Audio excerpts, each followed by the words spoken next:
رب اشرح لي صدري ويسر لي أمري واحلل عقدة من لساني يفقهوا قولي. ربنا افتح بيننا وبين قومنا بالحق وأنت خير الفاتحين. وصلى الله تعالى على خير خلقه ونور عرشه محمد وآله وصحبه أجمعين. آمين بحق لا إله إلا الله محمد رسول الله صلى الله تعالى عليه وسلم. الحمد لله وكفى والصلاة والسلام على عباده الذين اصطفى خصوصا على نبيه وحبيبه سيدنا ومولانا وملجانا ومأوانا محمد المصطفى وعلى آله وصحابه الذين قاموا بالصدق والصفا وعلينا معهم إلى يوم الجزاء.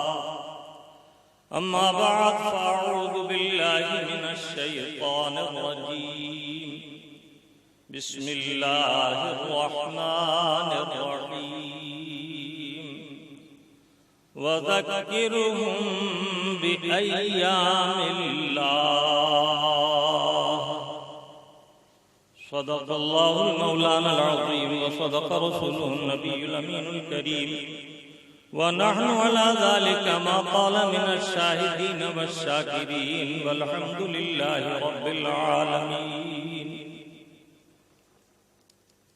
سب سے پہلے انتہائی ادب و محبت کے ساتھ آقائے نامدار مدنی تاجدار سید ابرار و اخیار شہنشاہ ذی وقار کائنات کی اولین فصل بہار سرور سروراں وجہ تخلیق کون و مکان احمد مجتبی روحی فدا محمد مصطفیٰ صلی اللہ تعالی علیہ وسلم کے دربار پر انوار میں درود پاک کی نظر محبت پیش کیجیے. پڑھی اللہم صلی علی سیدنا و شفیعنا و نبینا و مولانا محمد عبدہ و رسولہ.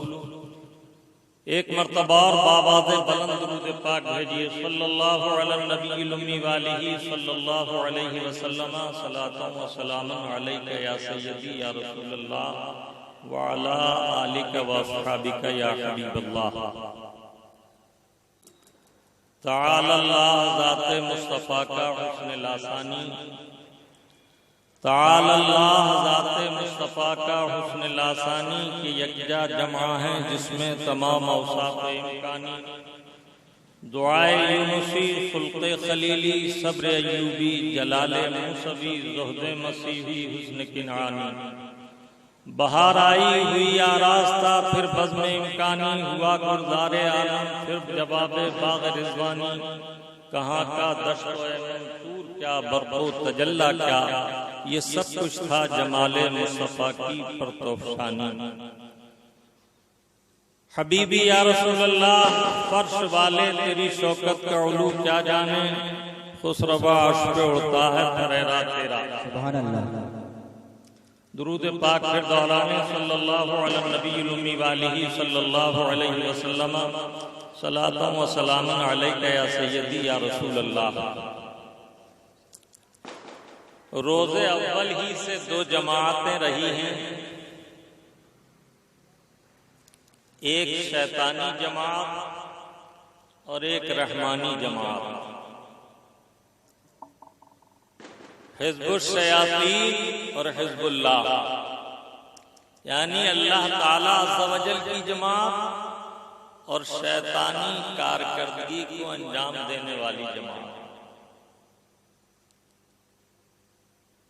کام خود کام والے کی پہچان کرا دیتا ہے.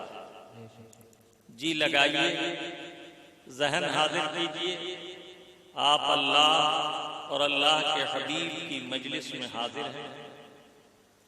آج کی رات بڑی برکتوں والی سعادتوں والی مبارک رات، آتش بازی، پٹاخے چھوڑنا، آگ اچھالنا، آگ سے کھیلنا شریعت مصطفیٰ میں حرام، اشد حرام، بد انجام۔ آج کی رات یہ وہ مبارک رات ہے کہ آسمان کی رفعتوں سے فرش زمین پر اللہ کے فرشتے نازل ہوتے ہیں، اترتے ہیں اور اللہ کے حبیب اور اللہ کے ذکر کی مجلسوں کو تلاش کرتے ہیں۔ اللہ کے حبیب صلی اللہ تعالی علیہ وسلم نے فرمایا، جو چیز ابن آدم کو، انسان کو اذیت دیتی ہے اس سے ملائکہ کو بھی اذیت ہوتی ہے۔ یہاں سب اپنی آبادی اور اپنے لوگ ہیں، لیکن اس ذکر کی محفل کا احترام ایمان والے، اخلاص والے ہی کر سکتے ہیں۔ شیطان کے پیروکار نہ شیطانیت سے کل باز رہے نہ آج باز رہے۔ پٹاخے چھوڑنے میں مال کی اضاعت ہے، اپنے مال کو خود آگ لگانا اور اضاعت مال حرام۔ بے ضرورت کسی کام کو انجام دینا اسراف ہے، فضول خرچی۔ اور اللہ تعالیٰ عز و جل فرماتا ہے، ان المبذرین کانوا اخوان الشیاطین، بے وجہ کا خرچ کرنے والے، اپنی دولت کو برباد کرنے والے شیطان کے بھائی۔ یہ مبارک رات مومنوں کے لیے خوشبوؤں سے بسانے کی رات ہے، خوشبوؤں میں معطر کرنے کی رات ہے، عبادتوں سے آراستہ کرنے کی رات ہے۔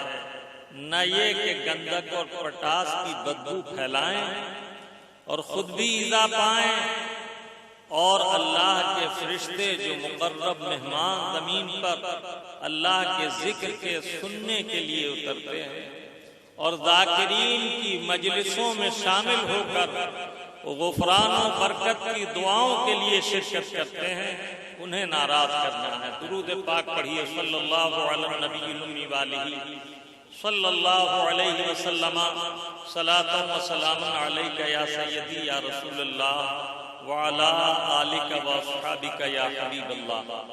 خطبہ مسنونہ کے بعد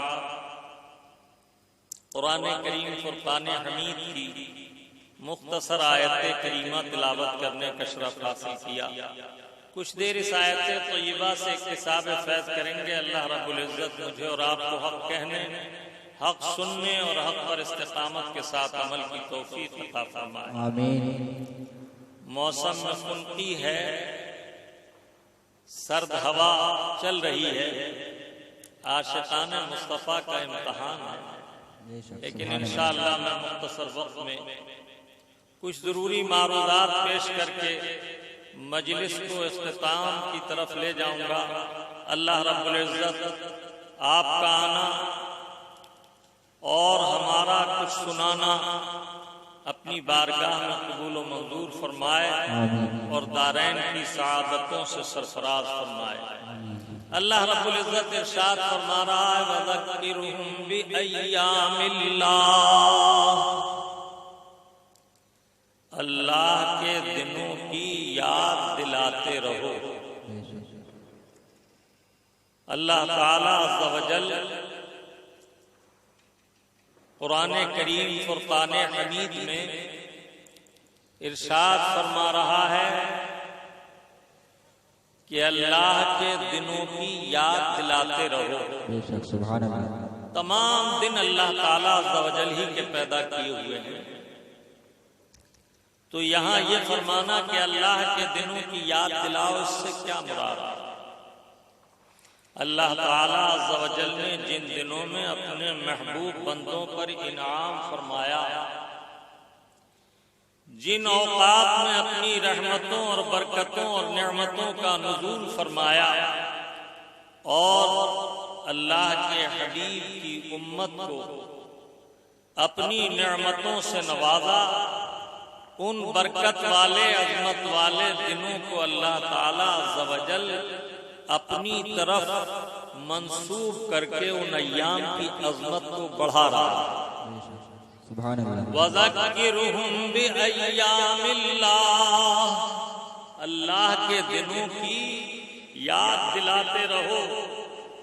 اللہ تعالیٰ عز و جل کے محبوب بندے جن ایام میں انعامات سے مشرف ہوئے یا جن ایام میں انہوں نے اللہ تعالیٰ عز و جل کو خصوصی طور پر یاد کیا، ذکر کیا، وہ سب دن اللہ تعالیٰ کی طرف منسوب ہوتے ہیں۔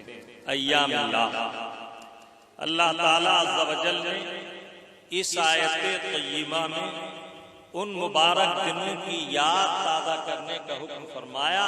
معلوم ہوا یاد منانی چاہیے اور یاد کی تذکیر کرنا ضروری ہے، اور اللہ تعالیٰ عز و جل نے اپنے محبوبوں پر جن ایام میں انعام فرمایا ان کی تذکیر اور یاد دہانی اور انہیں یاد رکھنے کی تاکید فرمائی۔ وَذَكِّرْهُمْ بِأَيَّامِ اللَّهِ، اللہ کے دنوں کو یاد دلاتے رہو۔ یہ مبارک رات وہ مبارک مسعود رات ہے کہ سیدہ طیبہ عائشہ صدیقہ رضی اللہ تعالی عنہا ارشاد فرماتی ہیں کہ ایک روز اللہ کے حبیب صلی اللہ تعالی علیہ وسلم کو میں نے آنکھ کھلی تو ان کے بستر مبارک پر نہ پایا۔ یہ وہ زمانہ تھا کہ جب کاشانہ اقدس میں پوری رات چراغ نہ جلا کرتا تھا۔ سیدہ عائشہ صدیقہ رضی اللہ تعالی عنہا فرماتی ہیں میں اپنے بستر سے اٹھی اور میں نے سرکار کو تلاش کیا تو میرے ہاتھ میں سرکار کا قدم ناز آیا۔ میں قدم پاک کو پا کر سرکار کے قریب ہوئی تو میں نے سنا کہ اللہ کے حبیب سجدے میں اللہ کی تسبیح کر رہے ہیں۔ سبحان اللہ۔ میں انتظار کرتی رہی، جتنی دیر اللہ کے حبیب نے چاہا اتنی دیر سجدے کو دراز کیا۔ جب سرکار نے سجدے سے سر اقدس اٹھایا تو میری طرف متوجہ ہو کر فرمایا کہ اے حمیرہ،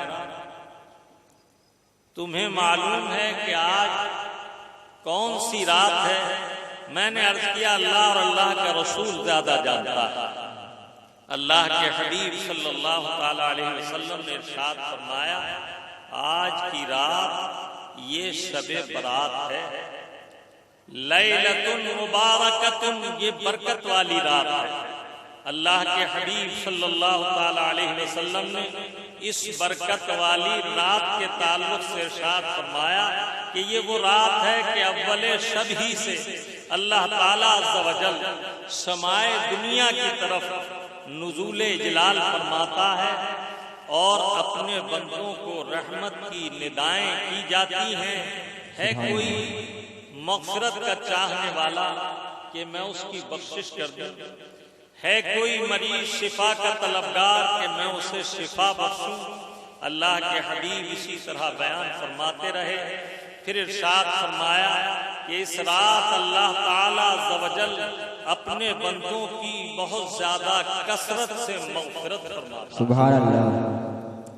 صحابہ اکرام رضوان اللہ تعالی علیہم اجمعین میں اس رات کی برکات کا ذکر اس درجہ عام تھا کہ قرآن کریم میں اللہ رب العالمین ایک اور مقام پر ارشاد فرما رہا ہے فیہا یفرق کل امر حکیم، اس حکمت والی رات میں اللہ تعالیٰ تمام اہم محکم بالشان کام پورے سال کے لیے ملائکہ کو تقسیم فرما دیتا ہے۔ جتنے اہم امور سال بھر تک انجام پانے والے ہیں، جتنے لوگ انتقال کرنے والے ہیں، لوح محفوظ سے وہ تمام اہم کام صحف ملائکہ کی طرف منتقل کر دیے جاتے ہیں، اور اللہ تعالیٰ عز و جل پورے سال کے حوادث، زلزلے، اولا باری، طوفان، آندھیاں، جو کچھ مشکلات یا جو اہم امور پورے سال میں پیش آنے والے ہیں، ان سب کو لوح محفوظ سے ملائکہ کے صحائف میں منتقل فرما دیتا ہے۔ اللہ کے حبیب صلی اللہ تعالی علیہ وسلم نے 15ویں شعبان المعظم کا روزہ رکھا، اور اللہ کے حبیب صلی اللہ تعالی علیہ وسلم نے اس روزے کی فضیلت بھی ذکر فرمائی۔ اللہ کے پیارے حبیب صلی اللہ تعالی علیہ وسلم نے شعبان المعظم میں کثرت سے روزے بھی رکھے۔ ہماری اور آپ کی ماں ام المومنین سیدہ طیبہ طاہرہ عائشہ صدیقہ رضی اللہ تعالی عنہا فرماتی ہیں، کان رسول اللہ صلی اللہ تعالی علیہ وسلم یصوم فی شہر شعبان کلہ الا قلیلا۔ کبھی اللہ کے حبیب صلی اللہ تعالی علیہ وسلم شعبان المعظم کے مہینے میں کثرت سے روزے رکھتے اور کچھ دن کے روزے چھوڑ دیتے۔ معلوم ہوا کہ یہ ماہ مبارک اللہ کے حبیب صلی اللہ تعالی علیہ وسلم کی چشم رحمت میں بڑا محبوب ہے۔ حضور سیدنا غوث اعظم محی الدین جیلانی رضی اللہ تعالیٰ عنہ اپنے ایک خطاب میں فرماتے ہیں، شعبان نجیب الطرفین ہے، یہ وہ مہینہ ہے کہ جس کے اول و آخر برکتوں اور رحمتوں والے مہینے ہیں۔ اس سے پہلے رجب المرجب ہے اور اس کے بعد رمضان المبارک ہے۔ نجیب الطرفین کے معنی یہ کہ اس سے پہلا مہینہ بھی رحمت والا اور اس کے بعد والا مہینہ بھی برکت و عظمت والا ہے۔ اللہ کے پیارے حبیب صلی اللہ تعالی علیہ وسلم نے اس ماہ مبارک کی نسبت سے ایک حدیث طیبہ میں ارشاد فرمایا، شعبان و شہری و رمضان و شہر اللہ۔ شعبان المعظم میرا مہینہ ہے اور رمضان المبارک اللہ تعالیٰ عز و جل کا مہینہ ہے۔ سبحان اللہ، سبحان اللہ۔ مراد یہ ہے کہ رمضان ایسا برکت والا مہینہ ہے کہ اس میں اللہ تعالیٰ نے قرآن کریم نازل فرمایا اور قرآن کریم کی آیات نے رمضان کی عظمتوں کا ذکر فرما دیا۔ ارشاد فرمایا، شہر رمضان الذی انزل فیہ القرآن۔ رمضان وہ برکت والا مہینہ ہے جس میں ہم نے قرآن کریم نازل کیا۔ تو گویا اللہ تعالیٰ نے رمضان کے روزے فرض کیے اور اسی مبارک مہینے میں قرآن کریم کا نزول فرمایا، اور اللہ تعالیٰ نے اس مبارک مہینے کی عظمتوں کا تذکرہ خوب قرآن کریم میں بیان فرما دیا۔ اللہ کے حبیب صلی اللہ تعالی علیہ وسلم نے شعبان المبارک کی برکات اور خاص طور پر اس برکت والی رات کی عظیم نعمت کو ملاحظہ فرمایا تو ارشاد فرمایا، شعبان و شہری و رمضان و شہر اللہ۔ شعبان میرا مہینہ ہے اور رمضان اللہ کا مہینہ ہے۔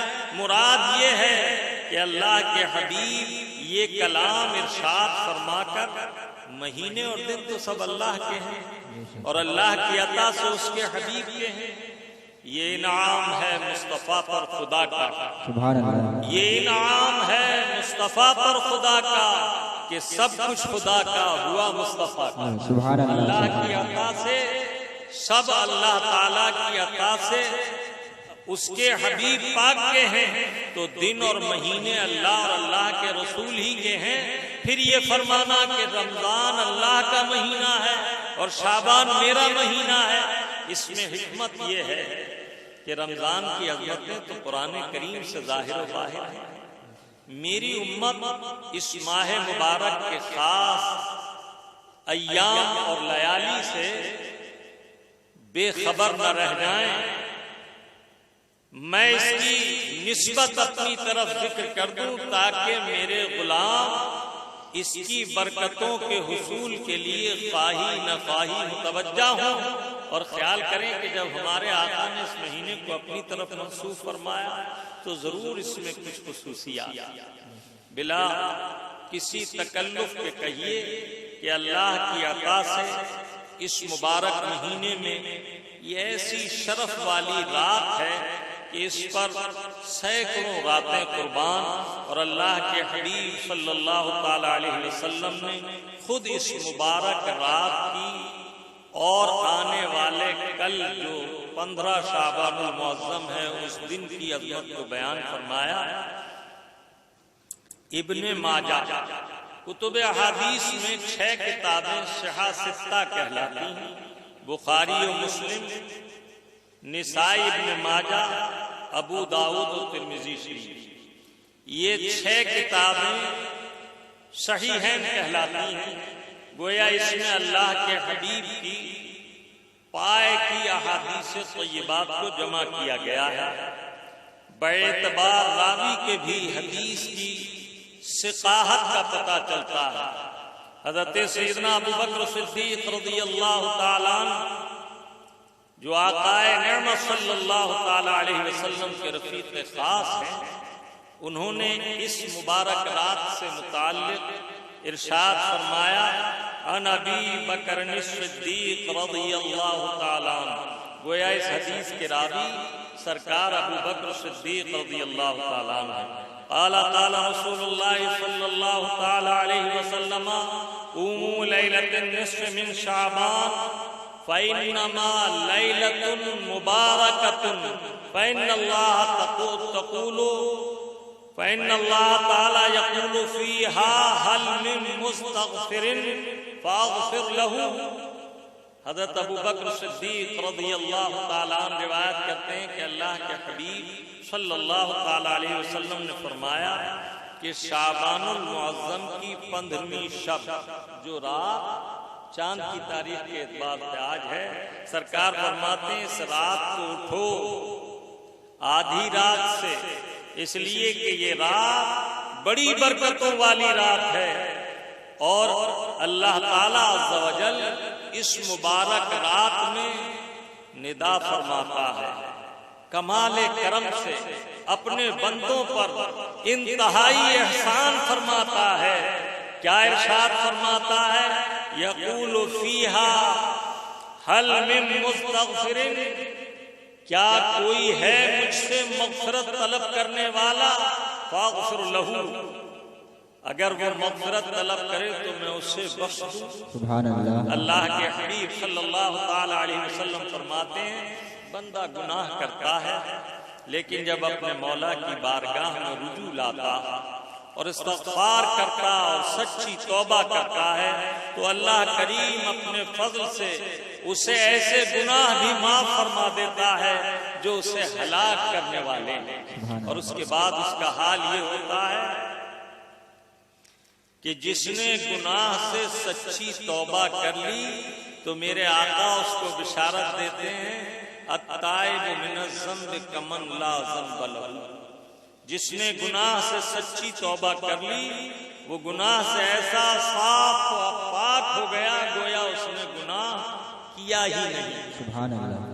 اللہ تعالیٰ عز و جل ہمیں اور آپ کو اس آیات کی برکات کو سمجھنے کی توفیق عطا فرمائے۔ ایک اور حدیث طیبہ جسے ارشاد الطالبین نے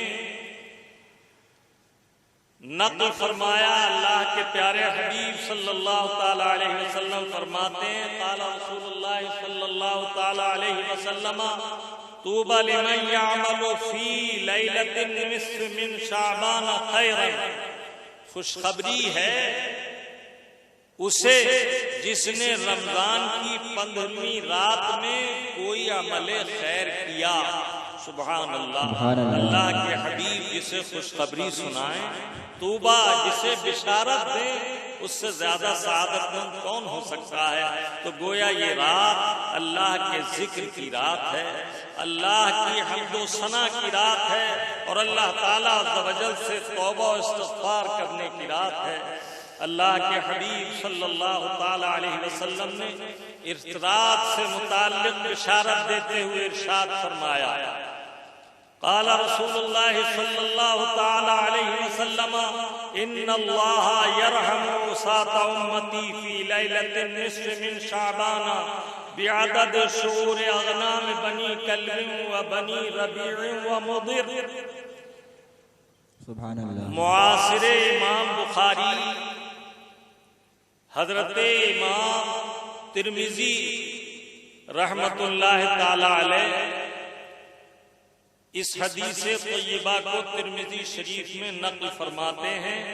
اللہ کے حبیب نے فرمایا، اے لوگو، یہ رات ایسی برکت کی رات ہے، ایسی مغفرت کی رات ہے کہ اللہ تعالیٰ عز و جل اپنے گناہگار بندوں پر ایسی مہربانی فرماتا ہے شب برات میں کہ جس قدر قبیلہ بنی کلب اور بنی ربیع و مضر کی بکریاں ہیں، ان کے بالوں کی برابر گناہگار امت جو مغفرت کی طالب ہوتی ہے، اللہ تعالیٰ اس رات ان کی مغفرت فرماتے ہیں۔ سبحان اللہ، سبحان اللہ۔ نعرہ تکبیر، نعرہ رسالت، مسلک اعلیٰ حضرت مولانا ززیل صاحب قبلہ، جشن شب برات۔ محدثین کرام فرماتے ہیں کہ رسول پاک صلی اللہ تعالی علیہ وسلم نے خاص قبیلہ مضر ربیع و کلب کی بکریوں کا ذکر کیوں فرمایا؟ اس کی وجہ یہ ہے کہ یہ 3 قبیلے عرب شریف میں ایسے تھے کہ ان کے پاس 20 ہزار سے زیادہ بکریاں تھیں۔ ذرا اللہ کی رحمت کی طرف متوجہ ہوں، ایک بکری کے بال ہم سے شمار نہیں ہو سکتے، 20,000 بکریوں میں کس قدر بال ہوں گے؟ اللہ کی رحمت کے قربان، اللہ کے حبیب فرماتے ہیں جتنا ان قبیلوں کی بکریوں کے بالوں کی تعداد ہے، اتنے گناہگار بندوں کو اللہ تعالیٰ اس رات میں مغفرت و نجات عطا فرماتا ہے۔ سبحان اللہ۔ کل آنے والے دن کے تعلق سے ایک حدیث طیبہ سنیے۔ کچھ لوگ کہتے ہیں اس کا کوئی ثبوت نہیں، اللہ تعالیٰ کی بارگاہ میں سجود نیاز لٹانے کے لیے، نفل پڑھنے کے لیے، نماز پڑھنے کے لیے، رضائے مولا کے لیے، روزہ رکھنے کے لیے کیا کسی ثبوت کی ضرورت ہے؟ یہ تو معمور من اللہ ہے، اور اللہ تعالیٰ عز و جل نے اپنے حبیب پاک صلی اللہ تعالیٰ علیہ وسلم کے ذریعے ان کے احکام بیان کرا دیے، لیکن پھر بھی دکھتی ہوئی آنکھوں کو برا لگتا ہے سورج، بیمار زبانوں کو برا لگتا ہے پانی۔ پانی کڑوا نہیں ہوتا، لیکن بخار کا مریض جب پانی پیتا ہے تو کہتا ہے یہ کڑوا ہے۔ کہنے والوں کو کہنے دو، یہ رات اور آنے والا دن بڑی برکت والا دن ہے، اور یہ بڑی رحمت اور مغفرت والی رات ہے۔ میرے آقا فرماتے ہیں، قال رسول اللہ صلی اللہ تعالی علیہ وسلم من صام یوم الخامس عشر من شعبان لم تمسه النار ابدا۔ جس شخص نے 15 شعبان المعظم کا روزہ رکھا اخلاص نیت کے ساتھ رضا مولا کے لیے، تو میرے آقا فرماتے ہیں اسے کبھی آگ نہ چھوئے گی۔ سبحان اللہ۔ روزہ اللہ کی شان عظمت کے لیے، ہم جب روزہ رکھتے ہیں تو ہمارا رب کھانے پینے سے پاک ہے، اس کی رضا کے حصول کے لیے ہم ایک معینہ وقت کے لیے کھانا پینا چھوڑ دیتے ہیں، صبح صادق سے غروب آفتاب تک، گویا ہم اپنے مولا کی رضا کے لیے، اس کے تقرب خاص کے لیے دنیا کے لوازمات سے، اکل و شرب سے، کھانے پینے سے ہاتھ اٹھا لیتے ہیں تاکہ ہمارا مولا ہمیں اپنا قرب خاص عطا فرمائے۔ اور عبادات تو ایسی ہیں جن میں ریا دکھاوا ہو سکتا ہے، لیکن روزہ ایسی چیز ہے یہ خاموشی سے رکھا جاتا ہے، اور جب تک روزے دار یہ نہ کہے کہ میرا روزہ ہے، اس کے قریب سے قریب تر بیٹھنے والا بھی یہ اندازہ نہیں کر سکتا کہ یہ روزہ ہے۔ تو گویا یہ خاص اپنے مولا کی رضا کے لیے ہے کہ کھانا پینا اس کے سامنے موجود ہے، لیکن وہ اللہ کے حکم کے مطابق اس کی رضا کے لیے کھانے پینے سے ٹھہرا ہوا۔ اللہ تعالیٰ عز و جل اسی لیے ارشاد فرماتا ہے الصوم لی وانا اجزی بہ، روزہ میرے لیے ہے اور اس کی جزا میں خود عطا کرتا ہوں، یا معنی یہ ہے اس کی جزا میں خود ہوں۔ سبحان اللہ و بحمدہ سبحان اللہ العظیم۔ پیارے آقا صلی اللہ تعالی علیہ وسلم نے وہ سب کچھ بیان فرمایا جس کی ہماری صلاح و فلاح کے لیے ضرورت ہو سکتی تھی۔ کوئی کہتا ہے یہ ملیدے پر فاتحہ کیسی، کوئی کہتا ہے یہ چنوں پر فاتحہ کیسی، کوئی کہتا ہے یہ کھیر اور حلوہ کیسا، یہ چادر اور گاگر کا جلوہ کیسا، یہ پھول کیسی، یہ اگربتی کیسی۔ کبھی کبھی میں سوچتا ہوں پیسہ ہمارا خرچ ہو رہا ہے، اگربتی ہم جلا رہے ہیں، انہیں تکلیف کیوں؟ سوچنے کی بات۔ لیکن اللہ تعالیٰ کا دین بڑا پیارا دین ہے۔ اللہ کے حبیب صلی اللہ تعالی علیہ وسلم نے تمام امور کو صراحتاً بیان فرما دیا۔ یہ رات چونکہ عظمت والی رات ہے، عبادت کی رات ہے، بزرگان دین کا طریقہ ہے کہ جس رات کو وہ جاگ کر عبادت کرتے ہیں تو بہت ہلکا پھلکا کھانا کھاتے ہیں تاکہ بدن میں کسی قسم کا کسل نہ آئے اور نیند کا غلبہ نہ ہو۔ پھر قاعدہ ہے کہ نمکین کھانا قدر زیادہ کھا لیا جاتا ہے، لیکن میٹھا تھوڑا سا کھا کر آدمی سیر ہو جاتا ہے۔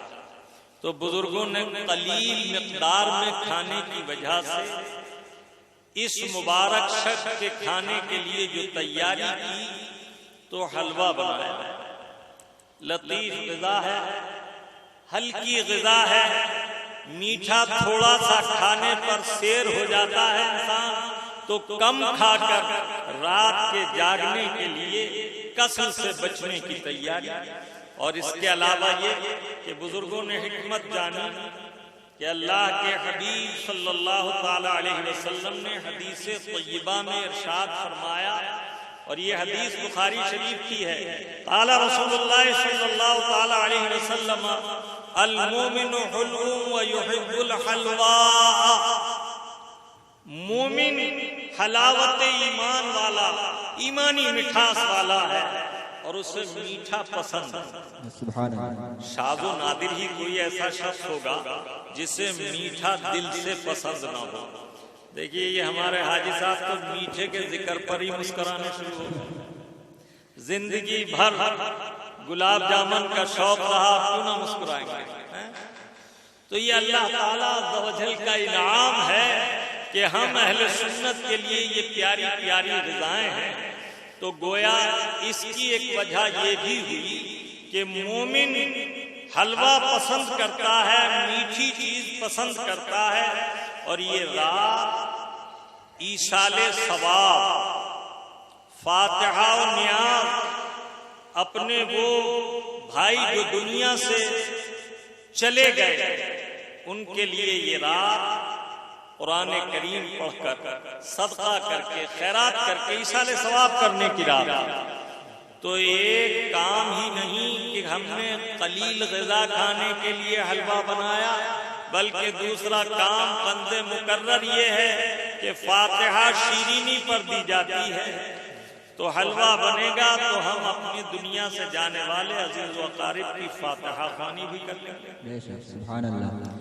تیسری حکمت یہ کہ یہ دن اور یہ رات خیرات اور برکات کے لیے بڑی پیاری رات ہے۔ اس رات میں تھوڑا خیرات کرو اور زیادہ ثواب پاؤ کہ اللہ تعالیٰ تجلی کرم سے مائے دنیا پر فرمائے ہوئے ہیں اور اپنے بندوں سے ان کے حوائج کا مطالبہ کر رہا ہے. کوئی مجھ سے بے اولاد جو اولاد مانگے میں اسے عطا کر دوں, ہے کوئی فقیر جو مجھ سے غنا کا طلبگار ہو میں اسے غنی کر دوں. تو یہ رات اس جود و کرم والے مولا کے بڑے جود و کرم کی رات ہے. تو ہم اپنے دنیا سے رخصت ہونے والے بھائیوں کے لیے بھی مغفرت کا سوال کریں اور ایصال ثواب کریں, اور یہی حلوہ جو ہم نے کھانے کے لیے تیار کیا اس پر ان کی فاتحہ بھی کر دیں, اور اگر مقدار میں کچھ زائد ڈلانے تو غربا پر تصدق بھی کر دیں کہ ان غریبوں کو بھی ایک عمدہ غذا حاصل ہو جائے. تو یہ بات کوئی ناراض ہونے کی بات نہیں. حلوے کا جہاں تک میں سمجھتا ہوں سوجی, شکر, گھی, دودھ, ناریل, میوے جات علی حسب توفیق جو جیسا بنا سکتا ہے حلوہ یہ تیار کیا جاتا. اور جن چیزوں کے میں نے نام لیے یہ ساری کی ساری چیزیں جائز اور حلال ہیں. انہیں سب کو جب ملا کر جمع کر دیا تو حرام کیسے ہو گئے؟ جو لوگ یہ کہتے ہیں کہ حلوہ بنانا بدعت ہے یا حرام ہے انہیں عبرت حاصل کرنی چاہیے کہ اللہ رب العالمین قرآن کریم فرقان حمید کے پارہ نمبر 11 سورہ یونس آیت نمبر 59 میں ارشاد فرما رہا ہے قل ارائیتم ما انزل اللہ لکم من رزق فجعلتم منہ حراما وحلالا قل اللہ اذن لکم ام علی اللہ تفترون. اللہ تعالیٰ عز و جل فرماتا ہے آپ فرمائیے بھلا بتاؤ تو کہ اللہ تعالیٰ عز و جل نے جو رزق تمہارے لیے اتارا تم نے اس میں سے اپنے آپ حرام اور حلال ٹھہرا لیا. آپ فرمائیے کہ اللہ نے تمہیں اس کی اجازت دی تھی کہ اللہ کے حلال کیے ہوئے کو تم حرام کہو یا اللہ کے حرام کو تم حلال کہہ دو؟ ہرگز نہیں. اللہ تعالیٰ فرماتا ہے کیا تمہیں اللہ نے اجازت دی تھی یا تم اللہ پر افترا کرتے ہو, بہتان باندھتے ہو؟ میرے عزیز اس آیت طیبہ نے صاف طور پر بیان فرما دیا کہ جسے اللہ و رسول نے حلال فرمایا وہ کسی ایرے غیرے نتھو خیرے کے کہنے سے حرام نہیں ہو جائے گا. اگر کسی کے منہ کا مزہ خراب ہے تو اسے کوا مبارک, لیکن یہ ہمارے مولا کا کرم ہے کہ اس نے ہمیں حلوہ عطا کیا تو ہمیں حلوہ مبارک. اللہ تعالیٰ خیر کی توفیق عطا فرمائے. دوسری آیت طیبہ 14واں پارہ سورہ نحل آیت نمبر 116. اس آیت پاک میں اللہ رب العالمین فرما رہا وَلَا تَقُولُوا لِمَا تَصِفُ أَلْسِنَتُكُمُ الْكِذْبَ هَذَا حَلَالٌ وَهَذَا حَرَامٌ لِتَفْتَرُوا عَلَى اللَّهِ الْكَذِبَ إِنَّ الَّذِينَ يَفْتَرُونَ عَلَى اللَّهِ الْكَذِبَ لَا يُفْلِحُونَ. اللہ رب العزت ارشاد فرما رہا ہے اور نہ کہو اسے جو تمہاری زبانیں جھوٹ بیان کرتی ہیں یہ حلال ہے یہ حرام ہے. اللہ پر جھوٹ باندھتے ہو, بہتان باندھتے ہو. بے شک اللہ تعالی پر جھوٹ باندھنے والے اور اس پر بہتان باندھنے والے افترا کرنے والوں کا ٹھکانہ برا ہے, وہ کبھی کامیاب نہیں ہو سکتا. اللہ تعالیٰ عز و جل ہمیں اور آپ کو خیر کی توفیق عطا فرمائے. شب برات میں وہ تمام کام جو عام ایام میں ناجائز و حرام ہیں اس رات میں بھی حرام ہیں, جیسے ناچ گانا کھیل تماشا. آج کل یہ واہیات طریقے ایجاد ہو گئے ہیں کہ اس مبارک رات میں بعض لوگ بعض شہروں میں کھیل تماشے کرتے ہیں. ہمارے یہاں بھی یہ بلا آنے لگے. لیکن یہ رات اللہ تعالیٰ عز و جل کو راضی کرنے کی رات ہے, نہ کہ اس کی نافرمانی کرنے کی رات. اللہ تعالیٰ خیر کی توفیق عطا فرمائے. بعض علاقوں میں بائکوں پر سوار ہو کر جھنڈ کے جھنڈ سڑکوں پر گردش کرتے ہیں, ہارن بجاتے ہیں. پیٹرول جلانا, فضول خرچی, بے وجہ کا یہ سب ناجائز و حرام۔ اسلام امن و امان کا مذہب ہے، سکون اور اطمینان کا مذہب ہے۔ اس میں ہمیں آزاد نہیں چھوڑا گیا، بلکہ ہمیں اللہ تعالیٰ عز و جل نے خوشی اور غم دونوں منانے کے طریقے بتائے ہیں۔ تمام خوبیاں اللہ رب العالمین کے لیے، جس نے اپنے محبوب پر قرآن کریم جیسی برکت والی مبارک کتاب نازل فرمائی، جس کے بارے میں ارشاد فرمایا طِبْيَانًا لِكُلِّ شَيْءٍ، ہم نے اس میں ہر چیز کا بیان واضح طور پر کر دیا اور اعلان عام فرما دیا وَلَا رَطْبٍ وَلَا يَابِسٍ إِلَّا فِي كِتَابٍ مُبِينٍ۔ کوئی خشک و تر، کوئی ذرہ و ریزہ، کوئی چھوٹی بڑی چیز ایسی نہ رہی جو ہم نے اس مبارک کتاب میں بیان نہ کر دی ہو۔ ضرورت اس بات کی ہے کہ ہم قرآن کریم کو سمجھیں۔ ہر مسئلہ عزیز کا حل ہے اس میں۔ قرآن کو قرآن سمجھ کر پڑھیے۔ اللہ تعالی ہمیں اور آپ کو خیر کی توفیق عطا فرمائے۔ اس مبارک رات میں ایک زمانہ دراز سے علماء ربانی دینی جلسے منعقد کر کے اس رات کی عظمت اور فضائل ذکر اذکار بیان فرماتے رہے ہیں۔ اس مبارک رات میں عام عوام مسلمانوں میں بھی یہ بات عام ہے کہ یہ رات جاگ کر عبادت کرنے کی ہے، تو ہمارے بھائی اس مبارک رات میں نفل پڑھا کرتے ہیں۔ ذہن حاضر کیجئے، جی لگائیے، یہ مجالس محض تفریح تباہ کے لیے نہیں ہوتی، بلکہ ہماری دنیا اور آخرت سنوارنے کے لیے منعقد ہوتی۔ بے شک۔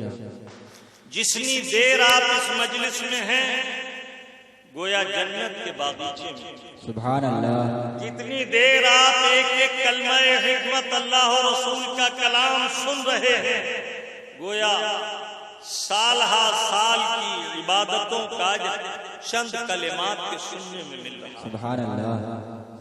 اللہ کے حبیب صلی اللہ تعالی علیہ وسلم نے ہمیں مزدہ جافزہ سنایا۔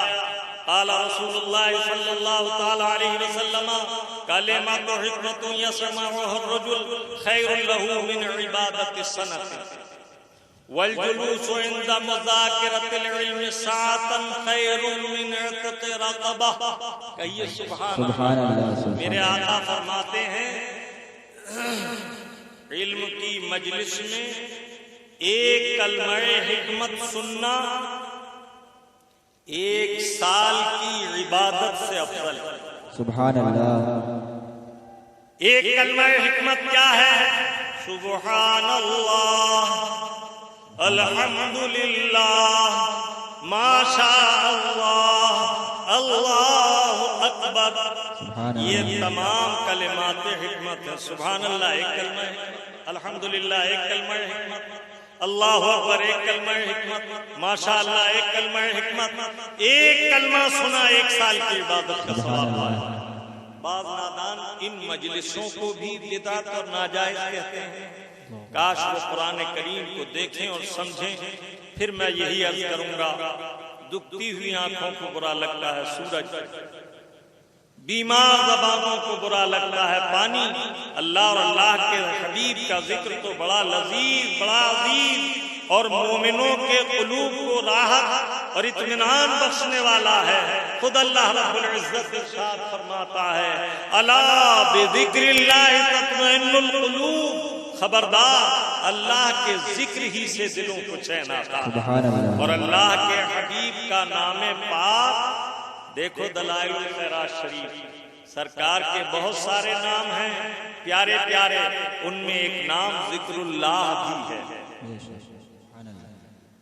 معلوم ہوا کہ اللہ اور اللہ کے حبیب کے ذکر سے دلوں کو چین آتا ہے۔ جو بھائی یہ شکایت کرتے ہیں کہ مولانا بڑی طبیعت گھبرا رہی ہے، دل بے قابو ہو رہا ہے، بہت دل گھبراتا ہے، تفسیر ساوی شریف میں ہے اسی آیت کے تحت الا بذکر اللہ تطمئن القلوب، جس کے دل کی دھڑکنیں بے قابو ہوں، دل گھبرائے، وحشت قلب کا شکار ہو جائے، تو اسے چاہیے کہ وہ اللہ کا ذکر کرے اور اپنے قلب پر کلمے کی انگلی سے لکھ لے محمد صلی اللہ تعالی علیہ وسلم۔ بے قرار دلوں کا قرار ہے اس میں محمد، نہ ہو آرام جس بیمار کو سارے زمانے سے اٹھا لے جائے تھوڑی خاک ان کے آستانے سے۔ تو میں عرض کرنا چاہوں گا کہ ایک فقہی مسئلہ بھی ذہن نشین کر لیں۔ نفل پڑھنے کی بہت فضیلت ہے، لیکن جن بھائیوں کے ذمہ فرض نمازیں باقی ہیں ان پر فرض ہے کہ وہ پہلے فرائض کی قضا ادا کریں، اس لیے کہ نفل اسی کا قبول ہوتا ہے جس نے فرض ادا کر لیے۔ جس کے ذمہ فرض باقی ہے اس کا نفل قبول نہیں ہوتا۔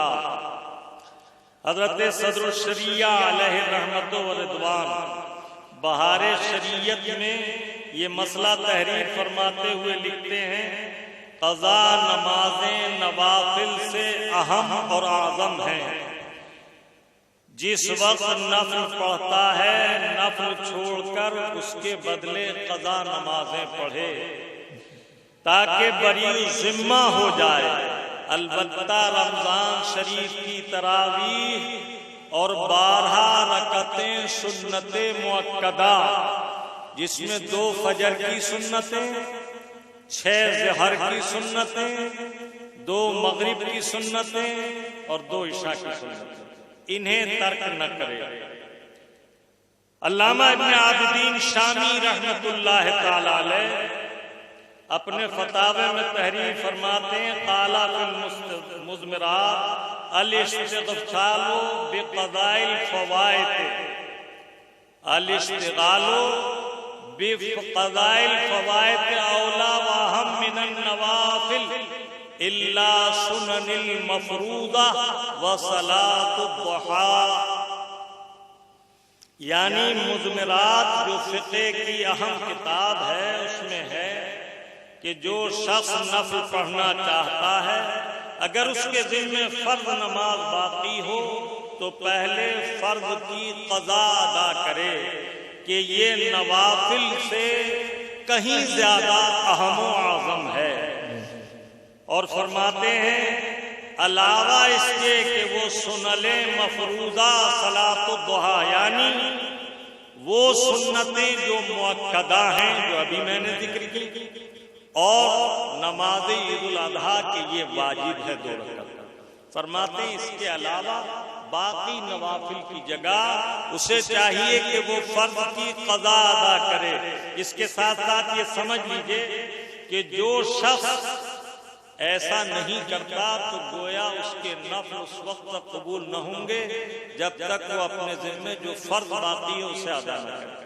اعلیٰ حضرت عظیم البرکت امام اہل سنت علیہ الرحمت و رضوان فتوح الغیب، یہ تصنیف لطیف ہے حضور سیدنا غوث اعظم عبدالقادر جیلانی رضی اللہ تعالیٰ عنہ کی، اس کے حوالے سے ایک روایت نقل کرتے ہیں، اور اس روایت کے راوی بھی حضرت سیدنا مولا علی کرم اللہ وجہہ الکریم ہے۔ سبحان اللہ۔ کیا روایت ہے؟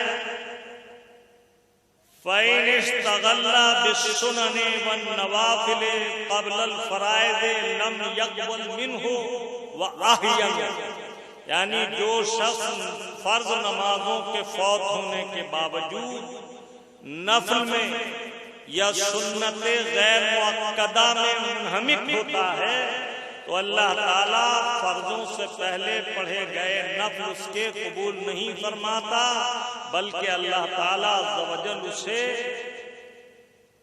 ذلیل کرے گا۔ اللہ تعالیٰ عز و جل ہمیں اور آپ کو فرائض کی افادیت سمجھنے کی توفیق عطا فرمائے۔ ہر فرض کو اس کے وقت پر ادا کریں، ہر واجب کو اس کے واجب کے وقت ادا کریں، اور ہر سنت مؤکدہ کو اپنے وقت اور محل میں ادا کریں۔ جن کے ذمہ باقی نمازیں بہت زیادہ ہیں انہیں چاہیے کہ وہ ہمارے بھائی اس مبارک رات میں قضائے عمری کی نیت کے ساتھ جس قدر فرض نمازیں ادا کر سکتے ہوں ادا کریں۔ یہاں میں ایک بات آپ کے استفادے کے لیے ذکر کر دوں، جیسے بڑے بڑے قرض داروں کو گورنمنٹ کی طرف سے کچھ چھوٹ ملتی ہے، اس طرح اللہ تعالیٰ کا یہ قرض جن کے ذمے ہے اور بہت زیادہ ہے، انہیں بھی اس کریم مولا نے کچھ رعایت دی۔ پہلی بات تو یہ کہ فرض نماز جو ہے صرف قضا اس کی ہوگی اور واجب کی ہوگی۔ عشاء میں 17 رکعتیں ہیں، لیکن نماز عشاء میں آپ کو 4 رکعتیں تو پڑھنی ہیں فرض کی اور 3 رکعتیں پڑھنی ہیں وتر کی۔ تو گویا آپ 4 رکعت فرض پڑھیں گے اور 3 رکعت وتر پڑھیں گے، یہ قضا عشاء کی ہے۔ 17 رکعتیں نہیں پڑھی جائیں گی۔ معلوم ہوا کہ عشاء کی نماز کی باقی رکعتوں کی قضا نہیں، قضا صرف فرض اور واجب کی ہوگی۔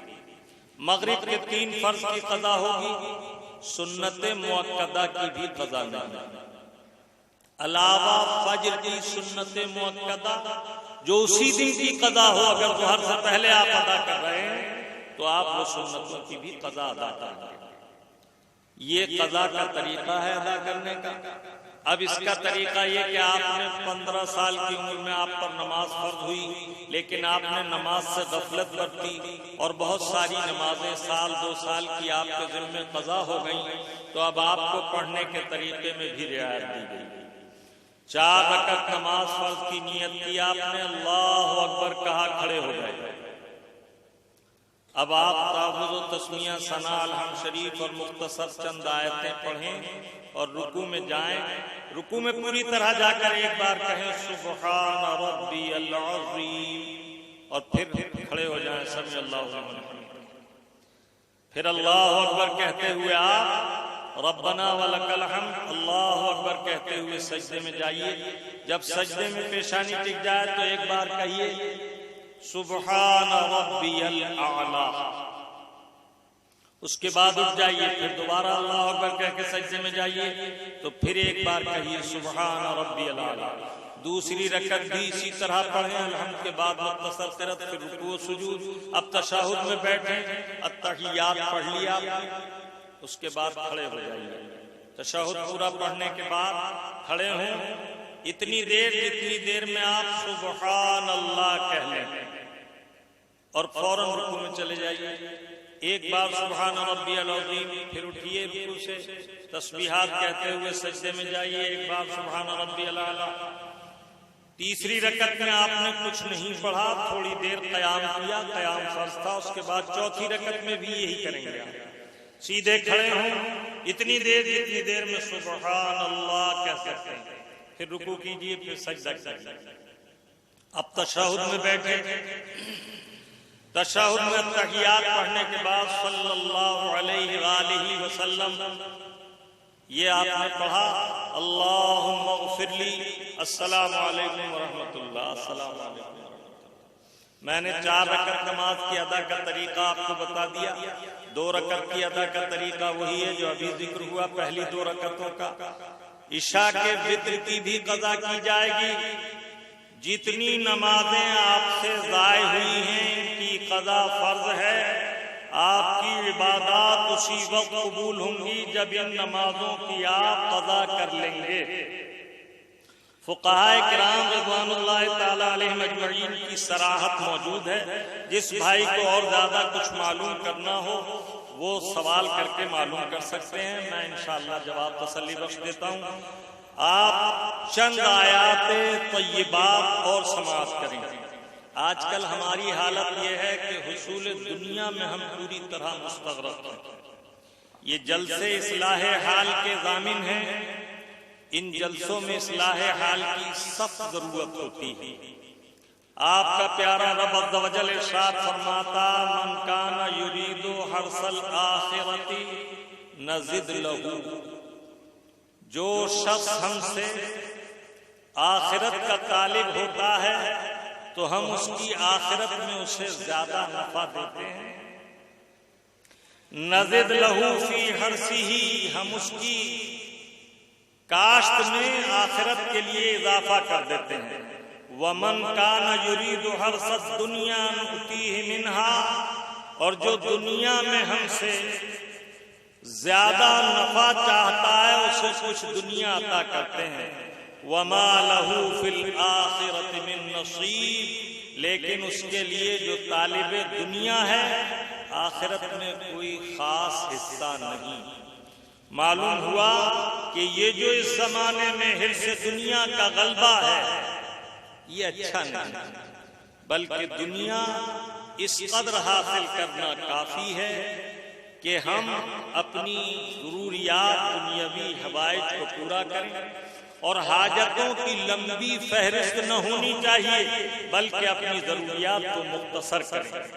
آپ کا پیارا رب عز و جل ارشاد فرماتا ہے یا ایھا الذین آمنوا ان تنصروا اللہ ینصرکم ویثبت اقدامکم.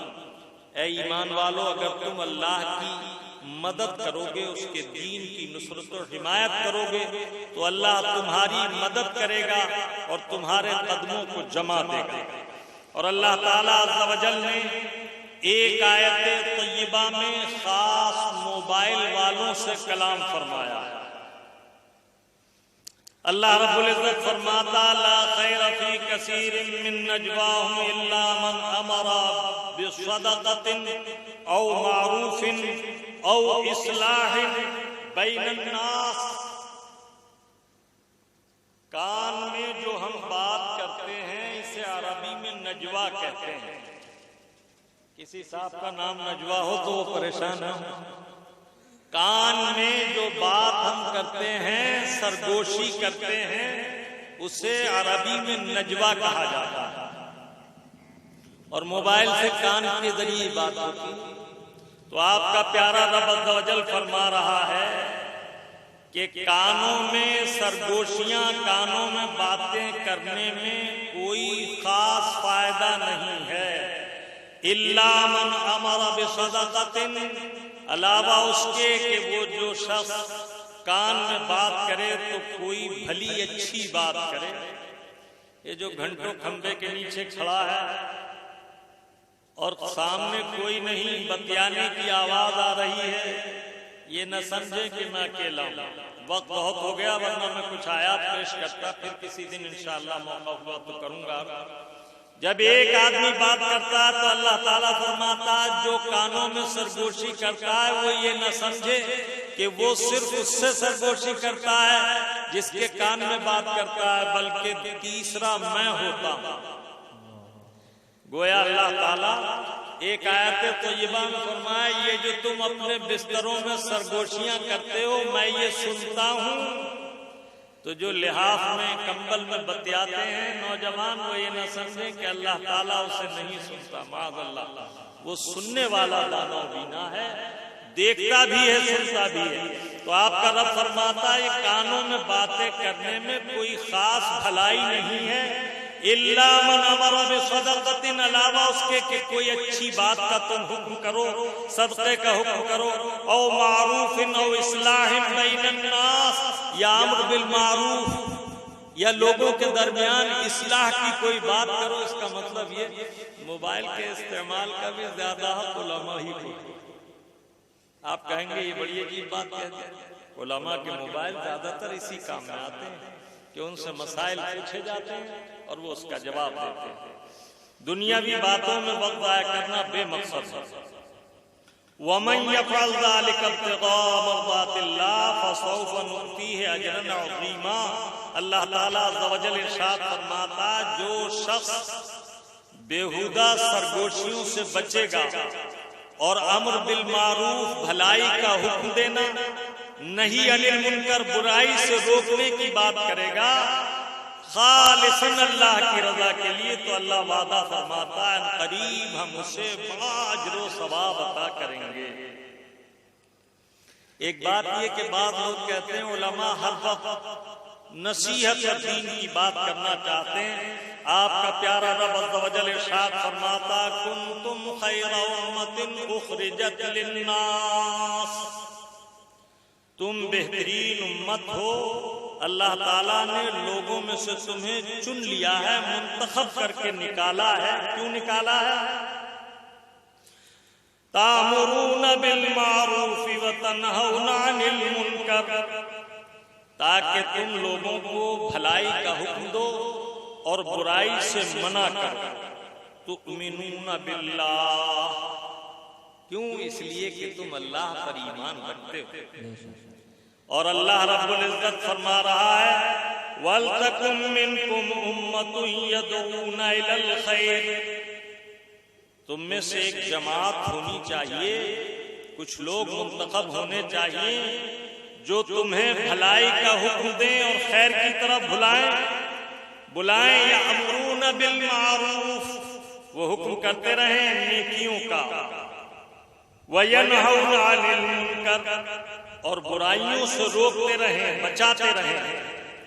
جب ایسا ہوگا تو اللہ رب العالمین فرماتا اولئک هم المفلحون، جو بھلائی کا حکم کریں گے، برائی سے روکیں گے، وہی وہ لوگ ہیں جو اللہ کے یہاں بڑے کامیاب ہیں. حضرت سیدنا ابو سعید خدری جلیل القدر صحابی رسول، مسلم شریف میں یہ حدیث ہے، ترمذی شریف میں یہ حدیث ہے، اور اس کے راوی سیدنا ابو سعید خدری رضی اللہ تعالیٰ عنہ. ایک کلمہ تو کیا چند حدیثیں سن لو، پھر انشاءاللہ صلاۃ و سلام پڑھیں گے.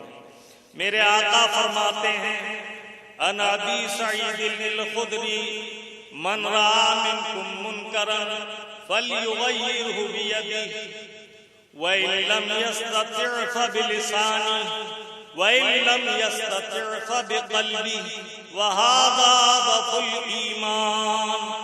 سبحان اللہ، سبحان اللہ. آپ کے پیارے آقا ارشاد فرماتے ہیں، حضرت ابو سعید خدری رضی اللہ تعالیٰ عنہ کہتے ہیں میں نے سنا رسول اللہ صلی اللہ علیہ وسلم نے ارشاد فرمایا تم میں سے جو شخص خلاف شرع، اللہ اور رسول کی مرضی کے خلاف کوئی کام دیکھے، اگر طاقت رکھتا ہو تو اسے صحیح کر دے، درست کر دے. وَإِن لَّمْ يَسْتَطِعْ فَبِلِسَانِهِ، اور اگر ہاتھ سے بدلنے درست کرنے کی طاقت نہ ہو تو زبان سے کہے کہ یہ برا کام ہے، اس سے رک جاؤ. وَإِن لَّمْ يَسْتَطِعْ فَبِقَلْبِهِ، اور اگر زبان سے کہنے کی بھی طاقت نہ رکھتا ہو تو دل سے برا جانے اور وہاں سے علیحدہ ہو جائے. وَهَذَا ضَعْفُ الْإِيمَانِ، اور یہ ایمان کا سب سے کمزور درجہ ہے. دیکھو امر بالمعروف نہی عن المنکر فرض ہے. ہر وہ مومن جو بھلائی برائی کا جتنا علم رکھتا ہے اس پر لازم ہے کہ وہ اپنے بھائیوں کو برائی سے روکے اور بھلائی کا حکم کرے. اللہ کے حبیب صلی اللہ تعالی علیہ وسلم ایک اور حدیث طیبہ میں فرماتے ہیں، حضرت سیدنا جابر ابن عبداللہ رضی اللہ تعالیٰ نے اس حدیث کے راوی ہیں، اور اس حدیث کو ابو داؤد نے، ابن ماجہ نے اور ابن حبان نے روایت کیا. میرے آقا فرماتے ہیں ما من رجل یکون فی قوم یعمل فیہم بالمعاصی یقدرون علی یغیروا علیہ ولا یغیرون الا اصابہم اللہ بعقاب قبل ان یموتوا. کہو سبحان اللہ. سبحان اللہ.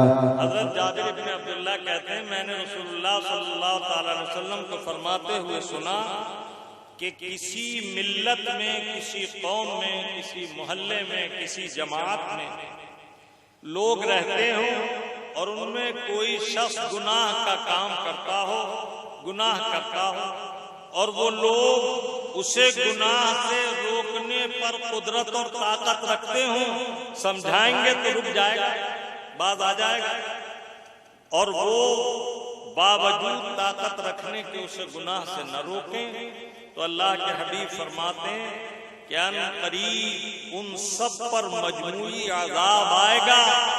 اللہ تعالیٰ گرفت فرمائے گا. کب گرفت کرے گا؟ قبل ان یموتوا، مرنے سے پہلے پہلے. کیا مطلب؟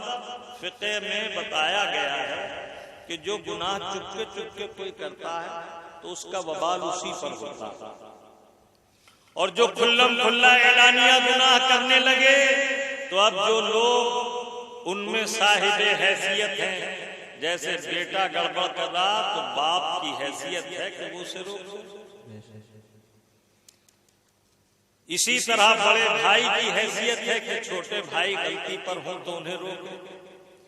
تو ایسی صورت میں اللہ کے حبیب فرماتے ہیں اگر قدرت رکھتے ہوئے نہ روکیں گے تو مرنے سے پہلے ان پر اللہ تعالیٰ کوئی بلا نازل کر دے گا. اللہ تعالیٰ اپنی امان میں رکھے. حضرت سیدنا انس رضی اللہ تعالیٰ عنہ وہ صحابی ہیں جو حضور کی بارگاہ میں 10 سال اس طرح رہے کہ سرکار کے قدموں میں جب نیند آ جاتی تو لیٹ جاتے اور سرکار کے قدمین مبارک ان کے سینے سے لگ جاتے. سبحان اللہ سبحان اللہ. ایسا قرب خاص. یہ کیا روایت کرتے ہیں؟ کہتے ہیں روی عن انس رضی اللہ تعالی عنہ قال قال رسول اللہ صلی اللہ تعالی علیہ وسلم لا تزال لا الہ الا اللہ تنفع من قالها وترد عنهم العذاب والنقمة ما لم يستخفوا بحقها. قالوا يا رسول الله ما الاستخفاف بحقها؟ قال يظهر العمل بمعاصي الله فلا ينكر ولا يغير. یہ جو ہمارے بھائی نیکی کرتے ہیں وہ غور سے سن لیں کہ یہ مولوی صاحب کیوں پیچھے پڑے رہتے ہیں. ارے مولویوں کو کوئی کام نہ، یہ کچھ نہ کرنے دیں گے، ہر وقت پیچھے پڑے رہتے ہیں. یہ حدیث سنو. میرے آقا ارشاد فرماتے ہیں، حضرت انس رضی اللہ تعالیٰ عنہ کہتے ہیں کہ میں نے رسول اللہ صلی اللہ تعالیٰ علیہ وسلم کو فرماتے ہوئے سنا کہ کلمہ طیبہ جس نے پڑھا ہے لا الہ الا اللہ محمد رسول اللہ، سرکار فرماتے ہیں یہ کلمہ اسے کبھی نہ چھوڑے گا. سبحان اللہ. اور یہ کلمہ اسے نفع پہنچاتا رہے گا اور اسے اللہ کے عذاب سے بچاتا رہے گا. اور نقمہ کہتے ہیں نحوست کو، وبا کو. اللہ تعالیٰ سے یہ کلمہ پڑھنے والے کو کلمہ اللہ کے عذاب اور نقمہ نحوست سے بچاتا رہے گا. کب تک؟ جب تک یہ اس کے حق کی ادائیگی میں استخفاف نہ کرے. یا رسول اللہ حق کی ادائیگی میں کمی کرنا کیا ہے؟ تو میرے آقا نے فرمایا استخفاف اس کے حق کا یہ ہے کہ تم میں کوئی شخص ظاہر ہو اور وہ اعلانیہ گناہ کرے اور تم اسے گناہ سے نہ روکو اور اس کی بری حالت کو اچھی حالت کی طرف نہ پھیرو. تو یہ کلمہ جب حق اس کا ادا نہ ہوگا تو پھر اللہ کے عذاب اور نحوست سے نہیں روک سکتا. حضرت ام المومنین عائشہ صدیقہ طیبہ طاہرہ رضی اللہ تعالیٰ عنہ فرماتی ہیں کہ ایک روز اللہ کے حبیب کا شانہ اقدس میں تشریف لائے. چہرہ مبارک کے آثار دیکھ کر میں نے سمجھ لیا کہ کوئی ضرور اہم معاملہ پیش آیا ہے، لیکن میں سہم گئی. میرے آقا نے وضو فرمایا اور وضو کر کے سبقت کی مسجد کی طرف جانے میں جب اللہ کے حبیب دروازے سے نکل کر مسجد میں داخل ہو گئے تو کہتی ہیں کہ میں یہ جاننے کے لیے کہ آخر ایسا کیا امر ہے کہ اللہ کے حبیب کا چہرہ پاک متغیر ہے، میں دیوار سے چپٹ گئی یہ سننے کے لیے کہ اب میرے آقا کیا فرمائیں گے. تو اللہ کے حبیب منبر پر تشریف لے گئے.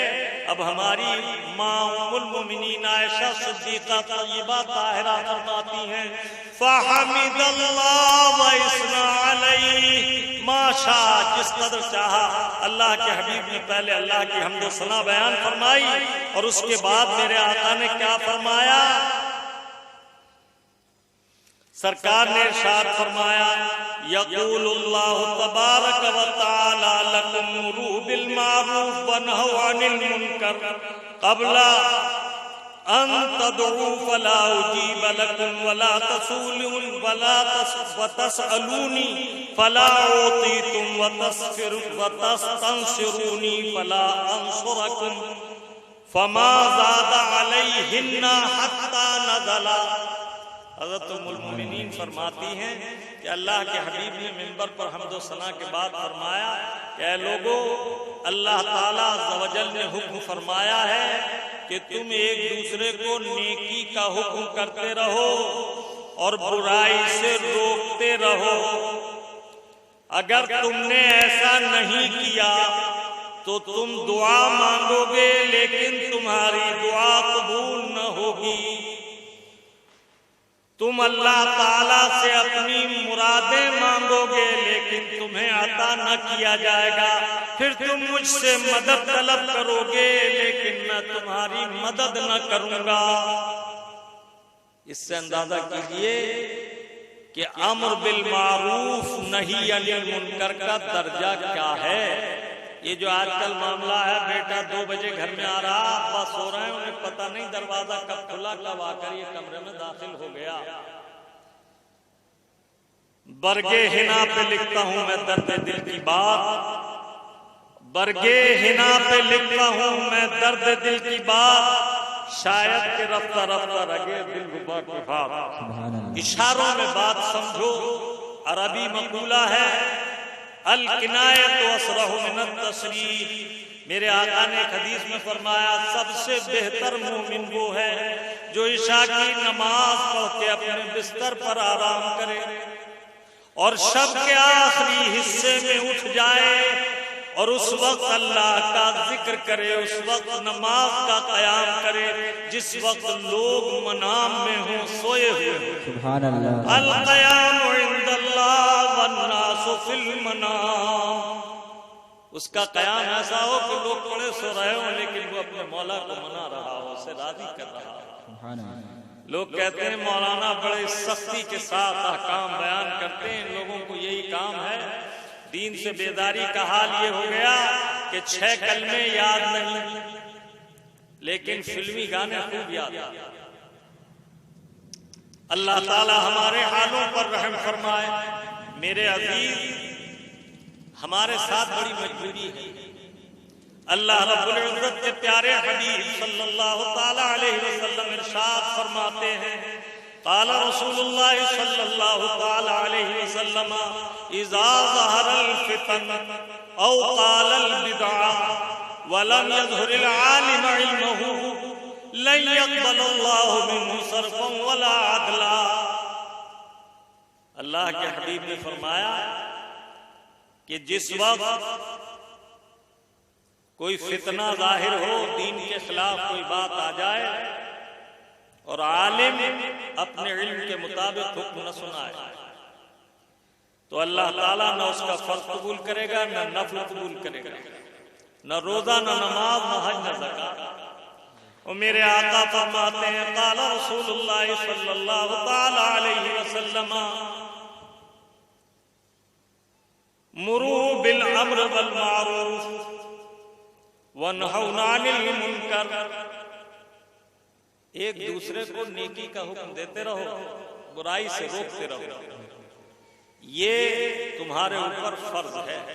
اللہ تبارک و تعالی ہمیں اور آپ کو خیر کی توفیق عطا فرمائے۔ اس مبارک رات کو اللہ کی بارگاہ میں عبادت اور استغفار میں گزارو۔ سونے کی بہت راتیں ہیں، سوتے رہیں گے، لیکن یہ رات قسمت کو بنانے کی رات ہے، قسمت کو جگانے کی رات ہے۔ اللہ کے پیارے حبیب صلی اللہ تعالی علیہ وسلم نے اس کی عظمت ہی کو ظاہر کرنے کے لیے اس کے تعلق سے احادیث ارشاد فرمائیں۔ مولا تعالی ہمیں اور آپ کو اعمال صالحہ کی توفیق عطا فرمائے اور بیش از بیش نیکیوں کے ساتھ اپنے بھائیوں کو نرمی سے نیکی کی طرف بلانے کی توفیق عطا فرمائے۔ کچھ باتیں جو آج کے معاشرے میں داخل ہو گئی ہیں، ان میں سب سے بدتر بات یہ ہے کہ ہر نوجوان کے پاس موبائل ہے۔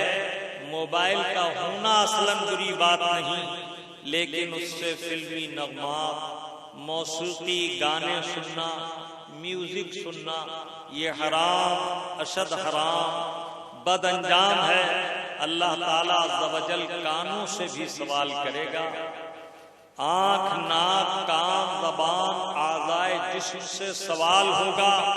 یہ اللہ تعالیٰ کی نعمتیں جس مقصد کے لیے ہیں ان مقاصد میں استعمال کرو۔ آنکھیں ہیں زیارت قرآن کریم کے لیے، آنکھیں ہیں والدین کے چہرے کی محبت سے زیارت کرنے کے لیے، آنکھیں ہیں علماء ربانین کا چہرہ دیکھنے کے لیے، آنکھیں ہیں مدینہ طیبہ کی زیارت کے لیے، آنکھیں ہیں حرمین طیبین کے نظارے دیکھنے کے لیے۔ اگر کسی نے ان آنکھوں کا استعمال صرف خلاف شرع کاموں کے لیے کیا تو کل یہ آنکھیں اس کے لیے حجت ہوں گی۔ میرے آقا صلی اللہ تعالی علیہ وسلم نے بار بار تاکید فرمائی کہ قیامت کے دن سب سے پہلے نماز کا سوال ہوگا۔ رمضان شریف کی مسجدیں بھر جاتی ہیں اور اس کے بعد مساجد خالی ہو جاتی ہیں۔ ان جلسوں کا یہی مقصد ہے کہ اعمال صالحہ کی ترغیب دلائی جائے اور نیک کاموں کی رغبت دلا کر برے کاموں سے روکا جائے۔ اللہ تبارک و تعالی ہمیں اور آپ کو حسن عمل کی توفیق عطا فرمائے۔ یہ قصہ لطیف ابھی ناتمام ہے، جو کچھ بیان ہوا یہ آغاز باب تھا۔ وما علینا الا البلاغ المبین۔ کھڑے ہو کر ادب کے ساتھ صلاۃ و سلام پیش کریں۔